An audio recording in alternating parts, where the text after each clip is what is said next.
नमस्कार.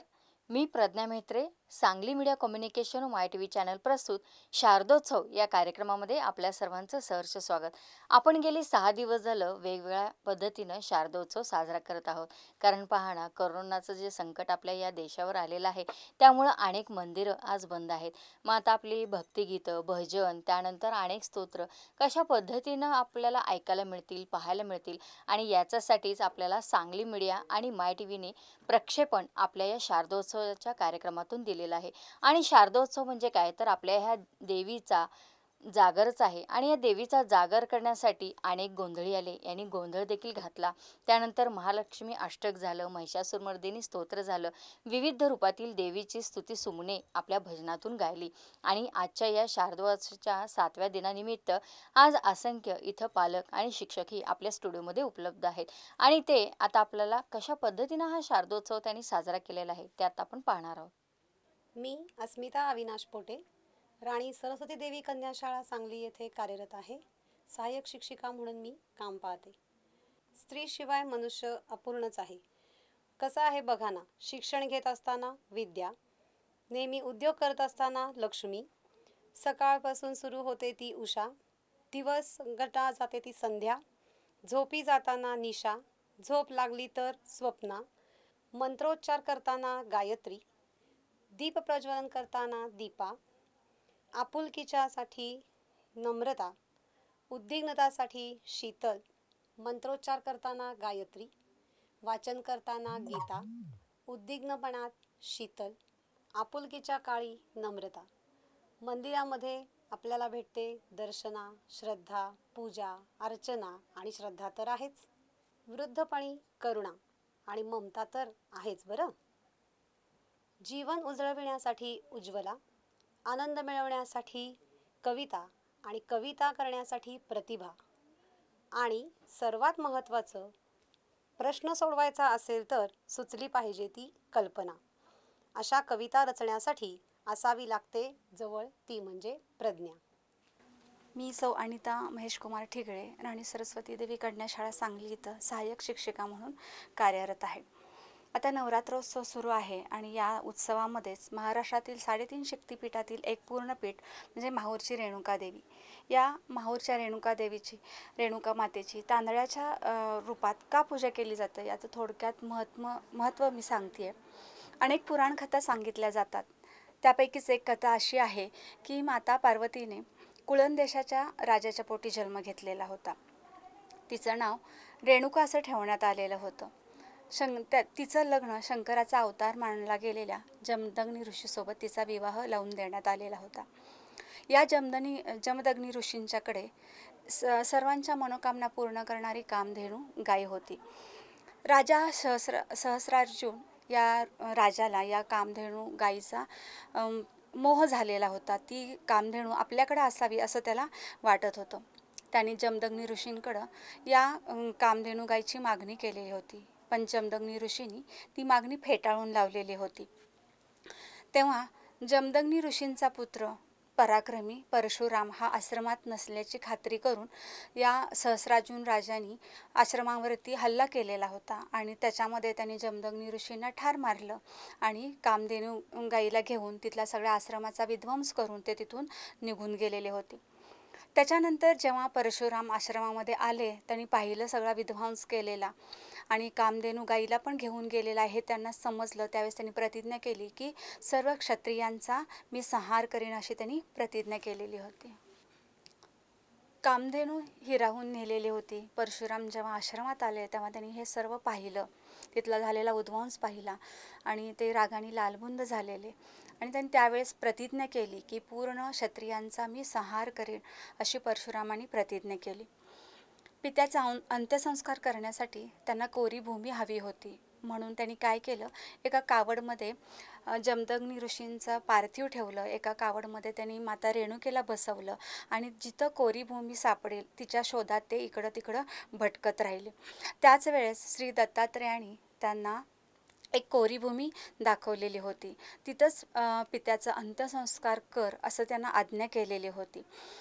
त्यावेळेस या परशुरामाने सर्वतीर्थ आणि पृथ्वीतीर्थ निर्माण केलं आणि त्याच्यानी या जमदग्नी ऋषींना स्नान घातलेलं होतं आणि त्याच्यावर त्यांनी अंत्यसंस्कार केलं. अंत्यसंस्काराच्या वेळेस माता रेणुका तिथं सती गेलेल्या होत्या. माता रेणुका सती गेल्यानंतर परशुरामांना मातेचा विरह सहन झालेला नाही. ते दुःख करत बसलेले होते.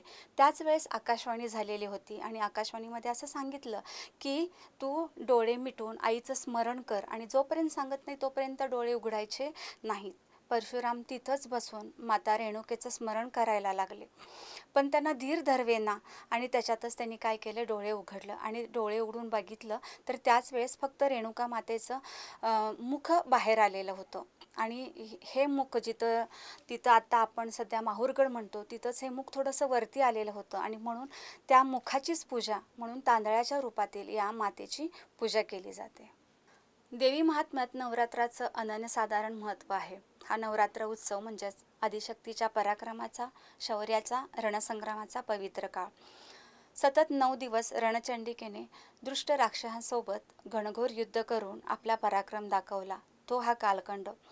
महिषासूर या राक्षसासोबत घनघोर युद्ध करून त्याचा वध केला, तो हा कालखंड. अश्विन शुद्ध प्रतिपदेपासून देवीने हा पराक्रम करून विजयादशमीस विजय संपादन करून आई सिंहासनावरती विराजमान झाली, असा हा कालखंड. आणि याच कालखंडास शारदीय नवरात्र उत्सव असेही म्हणतात.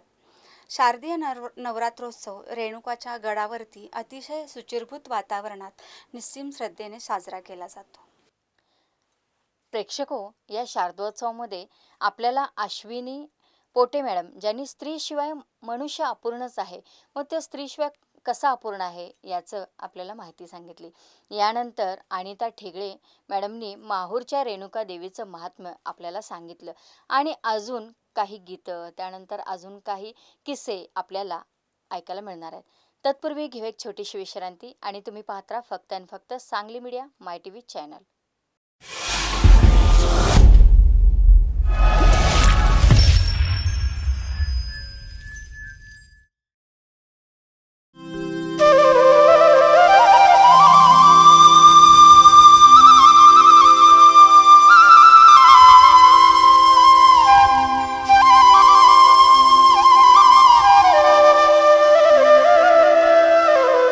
बासरी कृष्णाची, डमरू शंकराचा, अष्टदुर्गेचे आयुध तुळशी भार विठुरायाचा. मनामनात भक्ती वसते कुलदैवताच्या व्रतांची.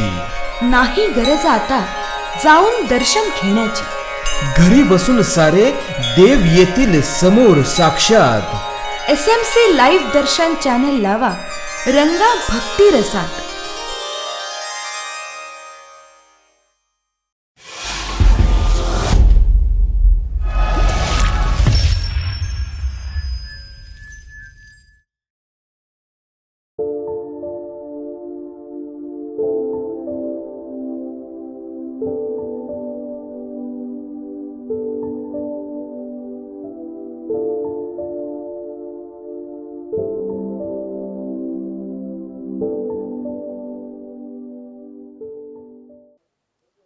छोट्याशा विश्रांतीनंतर आपण परत आलो आहोत शारदोत्सव या कार्यक्रमामध्ये आणि आपण आता पाहिलं की वेगवेगळ्या गीतं असतील, त्यानंतर स्तोत्र असतील, हे सुद्धा आपल्यापुढे सादर केलेले आहे.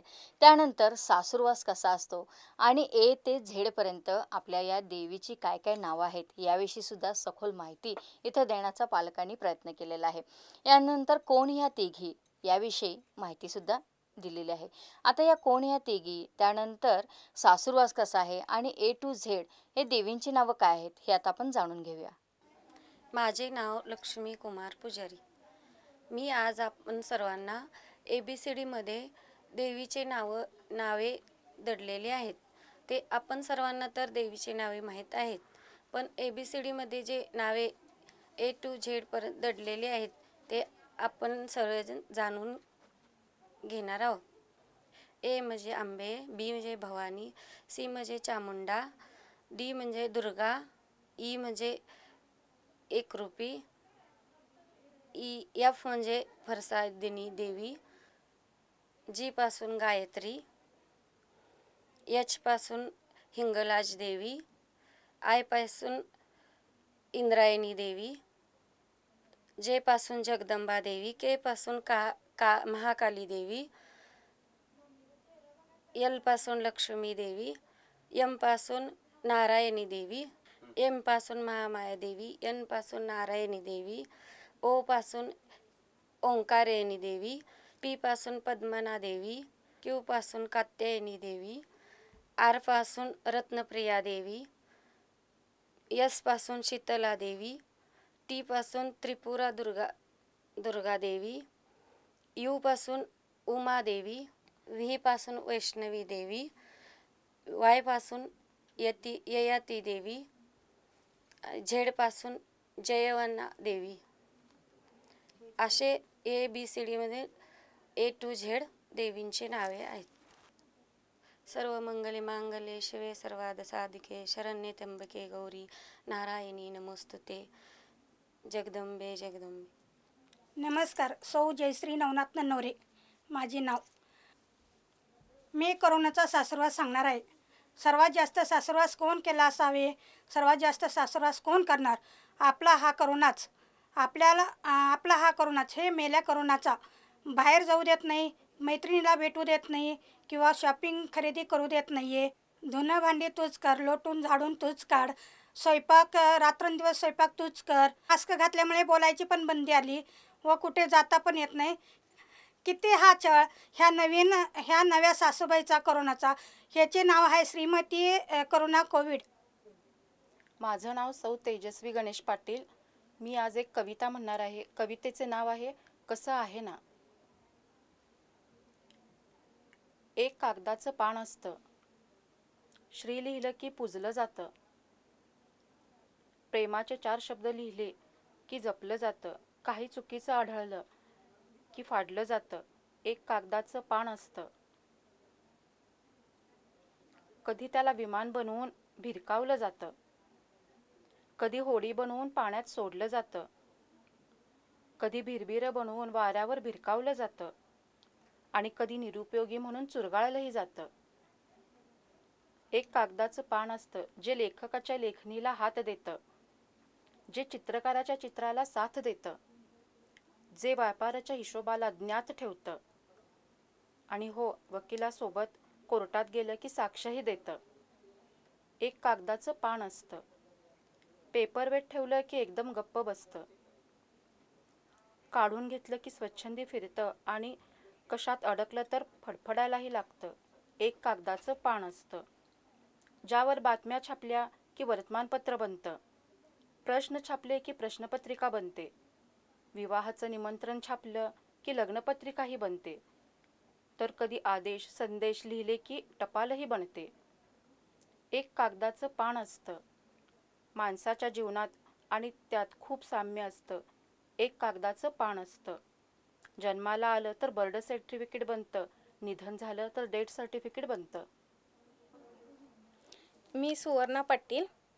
कोण ह्या तिघी त्याबद्दल मी सांगणार आहे. आपल्या घरी 3 देवी असतात, त्यांच्याबद्दल मी सांगते. त्या 3 देवी कोण? पहिली त्याला जन्म देते, दुसरी त्याला या जन्मात भेटते, तिसरी त्याच्याकडे जन्म घेते. पहिली त्याच्यासाठी जीवाचं रान करते, दुसरी त्याला जीव लावते, तिसरी त्याला जीव लावायला शिकविते. पहिलीचा तो प्राण असतो, दुसरीचा तो प्रिय असतो, तिसरीला प्राणाहून प्रिय असतो. पहिली त्याला संस्कार देते, दुसरी त्याला प्रेम देते, तिसरी त्याला सुख देते. त्याला ठेच लागताच पहिलीचे नाव तोंडात येते, दुसरीच्या डोळ्यातून पाणी येते, तिसरी त्यावर फुंकर घालते. पहिलीचा तो बाळ असतो, दुसरीचा तो नवरा असतो, तिसरीचा तो बाप असतो. अशा ह्या तिन्ही घरातील आपल्या देवी. नवरात्राचे 9 दिवस आणि 9 दिवसांमध्ये असणारी देवीची 9 रूपे. प्रत्येक रूपाची महती सांगणारी आम्ही सादर करीत आहोत आरती आंबेची. अश्विन शुद्ध पक्षी अंबा बैसली सिंहासनी हो, प्रतिपदे पासुनी घटस्थापना ती करुणी हो, मूल मंत्र जप आईचे करुणी करीती हो, ब्रह्मा विष्णू रुद्र आईचे पूजन करीती हो, उदो बोला उदो अंबाबाई माऊलीचा हो, उदो कारे गरजती काय महिमा वर्णो तिचा हो, द्वितीयचे दिवशी मिळती 64 योगिनी हो, सकलांमध्ये श्रेष्ठ परशुरामाची जननी हो, कस्तुरी मळवट भांगी शेंदूर भरणी हो, उदोकारे गर्जती सकल चामुंडा मिळणी हो, उदो बोला उदो अंबाबाई माऊलीचा हो, उदोकारे गर्जती काय महिमा वर्णू तिचा हो, तृतीयेच्या दिवशी अंबे शृंगार मांडिला हो, मळवट पातळ चोळी कंठी हार मुक्ता फळा हो, कंठीची पदके कासे पितांबर पिवळा हो, अष्टभुजा मिरविसी अंबे सुंदर दिसे लीला हो, उदो बोला उदो अंबाबाई माऊलीचा हो, उदोकारे गर्जती काय महिमा वर्णो तिचा हो, चतुर्थीच्या दिवशी विश्वव्यापक जननी हो, उपासका पाहसी अंबे प्रसन्न अंतःकरणी हो, पूर्ण कृपे तारसी जगन्माते मनमोहिनी हो, भक्तांच्या माऊली सुरते येती लोटांगणी हो, उदो बोला उदो अंबाबाई माऊलीचा हो, उदोकारे गर्जती काय महिमा वर्णो तिचा हो, पंचमीच्या दिवशी व्रत उपांगलिता हो, अर्धपाद्य पूजते तुझला भवानी स्तविती हो,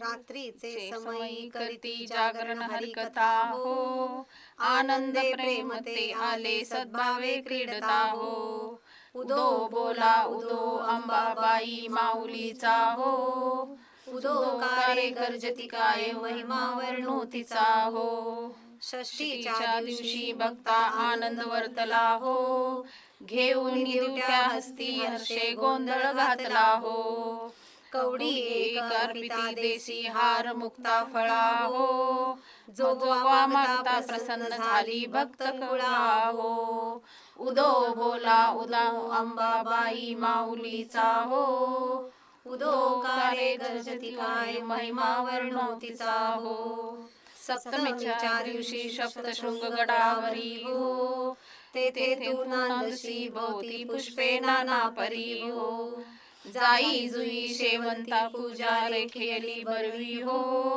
भक्त संकटी पडता येशी झेलुनी वरचे वरी हो, उदो बोला उदो अंबाबाई माऊलीचा हो, उदोकारे गर्जती काय महिमा वर्णो तिचा हो, अष्टमीच्या दिवशी अष्टभुजा नारायणी हो, सह्याद्री पर्वती पाहिली उभी जगज्जननी हो, मन माझे मोहिले शरण आले तुझ लागोनी हो, स्तनपान देऊनी सुखी केले अंतःकरणी हो, उदो बोला उदो अंबाबाई माऊलीचा हो, उदोकारे गर्जती काय महिमा वर्णो तिचा हो, नवमीच्या दिवशी 9 दिवसाचे पारणे हो, सप्तशती जप हो हवने सद्भक्ती करणी हो, षडस अन्ने अयोध्यासी अर्पियली भोजनी हो, आचार्य ब्राह्मणा तृप्त केले कृपे करुणी हो, उदो बोला उदो अंबाबाई माऊलीचा हो, उदोकारे गर्जती काय महिमा वर्णो तिचा हो, दशमीच्या दिवशी अंबा निघे सीमा उल्लंघनी हो, सिंहारूढ करी दारुण शस्त्रे अंबे त्वा घेऊनी हो, शुंभ निशुंभादिकासुरसा किती मारशिरणी हो, विप्रारामदासा आश्रय दिदला तव चरणी हो, उदो बोला उदो अंबाबाई माऊलीचा हो, उदोकारे गर्जती काय महिमा वर्णो तिचा हो, उदो बोला उदो अंबाबाई माऊलीचा हो, उदोकारे गर्जती काय महिमा वर्णो तिचा हो, अंबे माता की जय. प्रेक्षको, आजच्या या शारदोत्सवामध्ये आपण पाहिलं की माहूरच्या देवीचा महिमा कसा आहे. त्यानंतर A to Z आपल्या देवींची नावं कसे आलेले आहेत. आणि बरेचसे जर कोरोना सगळीकडे धुमाकूळ घातलेला आहे, तर त्याचा सासुरवास काय झाला आहे आणि सासूबाईंचं नवीन बदललेलं नाव काय आहे. आता हे इतकी छान पद्धतीनं माहिती आपल्याला शारदोत्सवामध्ये मिळालीच. आणि आता खूप छान पद्धतीनं आपल्याला आश्विन शुद्ध पक्षी अंबा बैसली सिंहासनी हो ही आरती देखील ऐकायला मिळाली. आणि आजचा हा शारदोत्सव इथंच संपतोय आणि येते मी पुढील भागामध्ये. तोपर्यंत नमस्कार.